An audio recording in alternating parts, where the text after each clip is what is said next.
Good evening, good evening, good evening.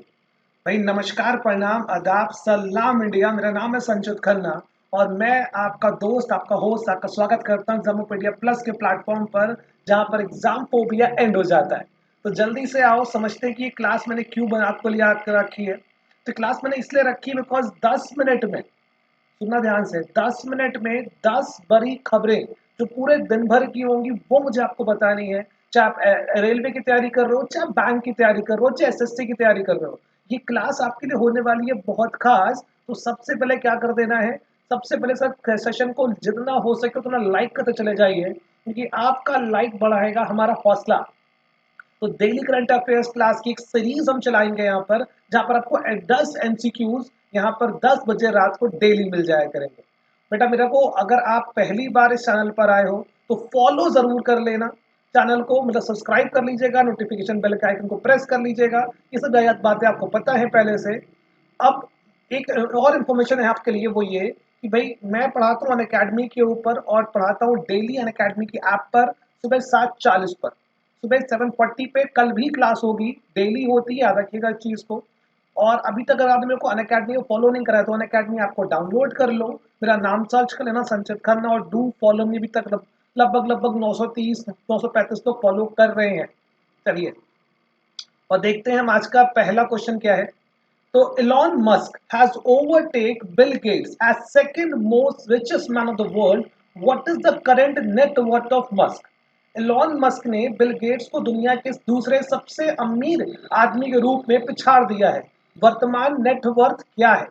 तो भाई 126.9 billion है, 125.8 बिलियन है, 127.9 बिलियन है। बस यहीं रुक जाना है, क्योंकि इस क्वेश्चन का जो सबसे सटीक आंसर है वो यही है, 127.9 बिलियन। अब हो गई है इलॉन मस्क की, ये कहते हो ना कि नेट वर्थ।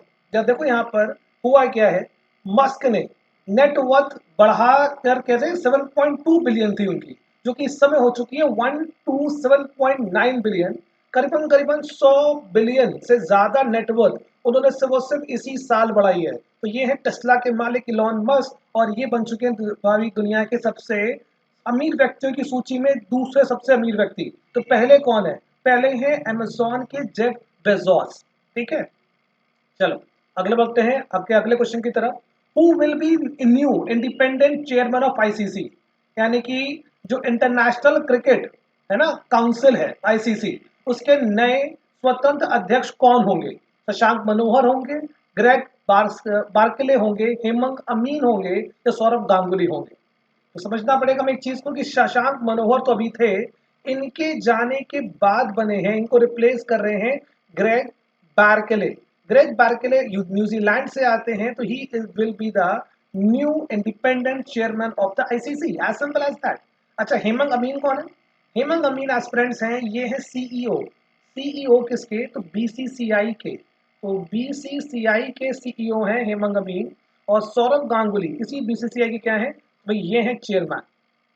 तो दादा है चेयरमैन, हेमंत अमीन है सीईओ और Greg Barclay is the new independent chairman of the ICC. जैसे देखते हैं अपना अगला क्वेश्चन क्या है हमारे सामने। अच्छा, इसके पहले की अगला क्वेश्चन देखें, जो आपके लिए एक एडिशनल इंफॉर्मेशन भी है कि Greg Barclay has been elected as the new independent chair of the international cricket council. ये हमको इंफॉर्मेशन दी है आईसीसी के ट्विटर हैंडल पर हमको मिली थी। तो मैंने आपका देखो उसके लिए आपका स्क्रीनशॉट भी लगा दिया है। बार्कले के बारे में हम लोग बात करते हैं तो Barclay joins New Zealand cricket, where where he has been director since 2012 and also served as a director of the 2015 ICC. तो ये इंपॉर्टेंट है कि 2015 आईसीसी में डायरेक्टर भी थे और आपका कहते हो 12 में आपका यहाँ पे बात करते हैं क्रिकेट वर्ल्ड कप में 15 में डायरेक्टर थे और 12 में भी डायरेक्टर थे। तो ये एक एडिशनल इंफॉर्मेशन है, याद रखनी है हमको। मतलब ये बहुत रिलेवेंट नहीं है, बस उसको आप पढ़ के आप छोड़ सकते हो कि पहले क्या थे। तो 12 में डायरेक्टर थे और 15 में जो वर्ल्ड कप हुआ था उसके भी वो डायरेक्टर थे। चलिए अगला क्वेश्चन आपके सामने आ चुका है, जो कि बहुत ही इंपॉर्टेंट है कि अभी जो हमारे अवार्ड्स हुए हैं, international Emmy awards. International Emmy awards US के बाहर जो भी टेलीविजन कहते हैं ना कि सीरीज चल रही होती हैं, सीरियल चल रहे होते हैं, उनमें उनको दिया जाता है बेस्ट टेलीविजन सीरीज के तौर पर। तो वैसे ही देखिए यहाँ पे है कि Delhi crime won Best Drama Series award in the International Emmy Awards 2020. Who is the director of this series? Delhi crime ने अंतर्राष्ट्रीय एमी पुरस्कार 2020 में सर्वश्रेष्ठ ड्रामा सीरीज पुरस्कार जीता। इस श्रृंखला का निर्देशक कौन है? तो सिंपल आंसर इसका क्या होने वाला है कि इस श्रृंखला का निर्देशक है रिची मेहता। तो रिची मेहता इस श्रृंखला के निर्देशक हैं। शेफाली शाह ने इसमें एज अ कितना की पुलिस कमिश्नर का काम करा था। रिचर्ड काइंड ने इस प्रोग्राम को होस्ट करा था। तो यहाँ पे देखो समझने वाली बात है कि इंटरनेशनल एमी अवार्ड 2020 जो जीता है बेस्ट ड्रामा सीरीज कैटेगरी में, वो जीता है दिल्ली क्राइम ने, जो कि नेटफ्लिक्स के ऊपर एक सीरीज आई थी। रिची मेहता उसके क्या है, हमारे डायरेक्टर हैं। और ये 2012 का जो निर्भया कांड था उसके ऊपर पूरी ये सीरीज बनी हुई थी। अब इंटरनेशनल एमी अवार्ड्स की पूरी लिस्ट मैं आपको दूंगा टेलीग्राम के ऊपर। अगर अभी तक टेलीग्राम ज्वाइन नहीं करा है तो आपको टेलीग्राम का लिंक मिलेगा डिस्क्रिप्शन बॉक्स में। और आपको मैं बता दे रहा हूँ कि उसका नाम क्या है, @examopedia प्लस। आपको बस टेलीग्राम पर लिख देना है @examopedia प्लस और आप हमारे एग्जामोपीडिया प्लस फैमिली को ज्वाइन कर सकते हो टेलीग्राम के ऊपर। जल्दी से देखो अगला क्वेश्चन क्या है यहाँ पर आपके लिए। अगला क्वेश्चन आ जाता है, कांग्रेस के वेटरन और Rajya Sabha MP Ahmed Patel ji pass away at 71। He was Rajya Sabha member from which state? Congress के दिग्गज और राज्यसभा सांसद अहमद पटेल का 71 वर्ष की उम्र में निधन हो गया। वे किस राज्य के से राज्यसभा सदस्य थे? तो इसका सीधा सा आंसर बनता है गुजरात। तो जो अहमद पटेल थे वो कांग्रेस में सोनिया गांधी के बहुत करीबी माने गए। कांग्रेस को बिल्ड करने में बहुत इंपॉर्टेंट रोल है उनका। तो गुजरात से यहाँ पर संबंध रखते थे, गुजरात से राज्यसभा मेंबर थे अहमद पटेल। तो दो क्वेश्चन यहाँ पे बन सकते हैं। ये भी कांग्रेस के हाल ही में किस नेता का निधन हुआ? तो अहमद पटेल का हुआ। ये अहमद पटेल किस पार्टी के थे? तो भाई वो कांग्रेस के थे। या फिर वो कौन से स्टेट से राज्यसभा मेंबर थे? तो गुजरात से थे। तो ये है ओबिचुरी। और आपके पेपर में ओबिचुरी से एक क्वेश्चन जरूर आता है। अगला क्वेश्चन देखते हैं। अगला क्वेश्चन आपका है 80th all India presiding officer conference the 2-day conference has been organised by dash. 80वां अखिल भारतीय पीठासीन अधिकारी सम्मेलन 2 दिवसीय सम्मेलन किसके द्वारा आयोजित किया गया है? तो ये जो सम्मेलन है, इस सम्मेलन को अगर देखा जाए तो इसको इनॉग्रेट करेंगे प्रेसिडेंट। बात समझिएगा, इसको इनॉग्रेट करेंगे प्रेसिडेंट और जो इसका एंडिंग सेशन होगा उसको अटेंड करेंगे हमारे पीएम। क्योंकि 26 तारीख को 26 नवंबर को हम लोग क्या मनाते हैं? हम लोग मनाते हैं 26 नवंबर को यहाँ पर कॉन्स्टिट्यूशन डे। तो सब कुछ बेसिकली हो रहा है 26 नवंबर कॉन्स्टिट्यूशन डे की कवायद में। इसको जो कहते हैं ना, इस पूरे फंक्शन को यहाँ पर कहा जाए तो ऑर्गेनाइज करने का काम जो कर रहे हैं वो है लोकसभा।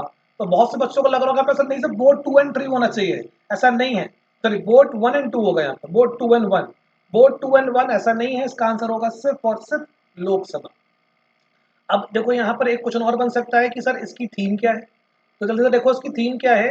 इसकी थीम इंपॉर्टेंट है, harmonious harmonious coordination of legislative, है ना, एग्जीक्यूटिव, जुडिशरी, की टू वाइब्रेंट डेमोक्रेसी।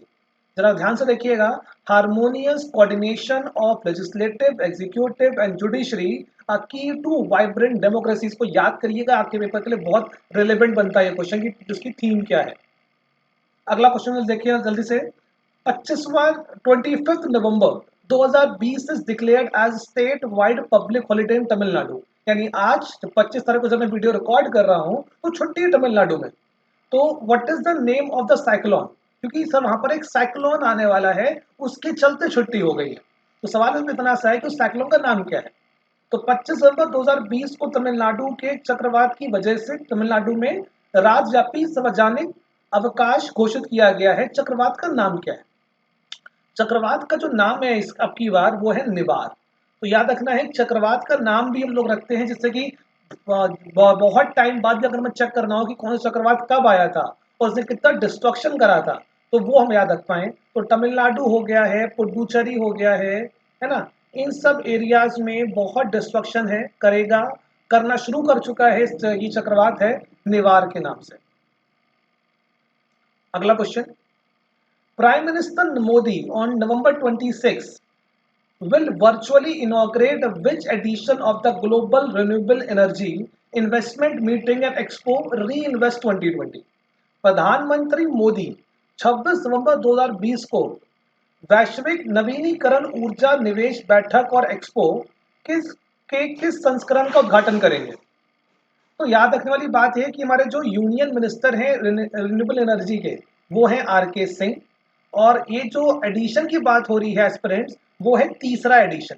याद रखने वाली बात क्या है, वो है तीसरा एडिशन जो पीएम इनॉग्रेट करेंगे। तो यहाँ पर देखो क्वेश्चन से भी आपका एक नया कहते हैं इंफॉर्मेशन आपको मिल रहा है कि 26 तारीख को पीएम इनॉग्रेट क्या कर रहे हैं।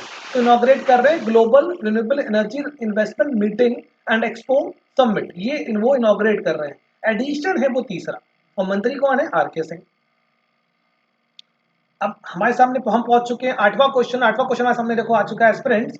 UP cabinet passes ordinance against force religious conversions, jail term up to dash years for वॉलेटर्स।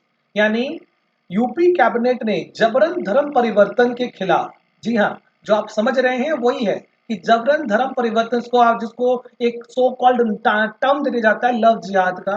I don't know ये टर्म कितना सही है कितना गलत है, लेकिन ये टर्म एलिजिडली नेता वगैरह काफी इस्तेमाल कर लेते हैं, न्यूज़पेपर्स में आ जाता है। तो ये जबरन फोर्सफुली धर्म परिवर्तन की हम बात कर रहे हैं। तो यूपी कैबिनेट ने जबरन धर्म परिवर्तन के खिलाफ अध्यादेश पारित किया। उल्लंघन करने वालों के लिए कितने साल तक की जेल है?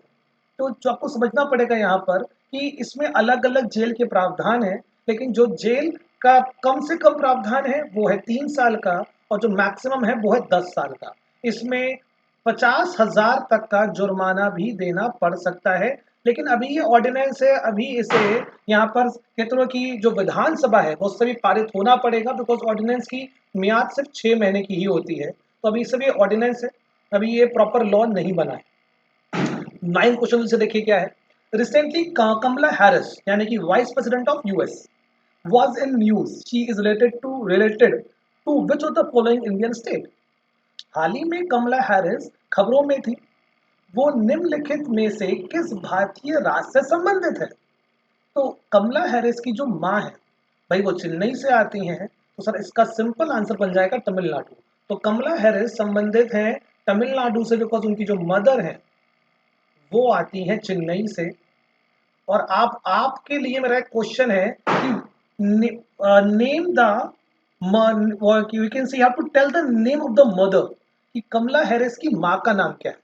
कमला हैरिस की माँ का नाम क्या है, या आप सब लोग मुझे बताएंगे कमेंट सेक्शन में। जल्दी से इस वीडियो के नीचे कमेंट सेक्शन आपको बताना है कि कमला हैरिस की जो कि वाइस प्रेसिडेंट है अमेरिका की, आने वाले कल में वाइस प्रेसिडेंट बन जाएंगी। तो सर अल्टीमेटली इनकी माँ जो कि चेन्नई में है, उनका नाम क्या है आपको मुझे बताना पड़ेगा, ठीक है?